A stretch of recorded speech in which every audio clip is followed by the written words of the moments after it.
কিন্তু শরীর বন্ধ ওখানে কাজ হয় না, বা অনেক তান্ত্রিক কবিরাজের কাছে গেছি, টাকা পয়সা দিছি, কিন্তু এই শরীর বন্ধ করা থাকে, অমুক সমস্যা থাকে, অমুক সমস্যা থাকে, এর জন্য কাজ হয় না।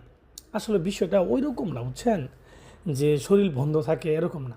যেগুলো কাজ হবে, যেগুলোতে বেশ কাজ হবে, ওইগুলো শরীর বন্ধ থাকলেও কাজ হবে, শরীর খোলা থাকলেও কাজ হবে, এগুলো কোনো বিষয়ই না।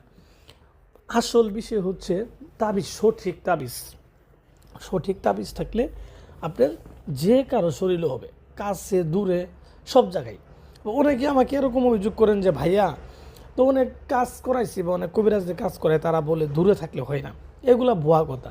এগুলা তাবিজ কবজ জন্ম হয়েছে দূরের জন্যই, কাছের জন্য না। এটা আপনি জি তাবিজ বলেন, সঠিকভাবে করা লাগবে। সঠিকভাবে না করতে পারলে তো আর হবে না। আর সঠিকভাবে করা লাগবে এবং সঠিক তাবিজটাই করতে হবে। ঠিক আছে? তো যাই হোক, আমি আসলে কথা বাড়াবো না। যারা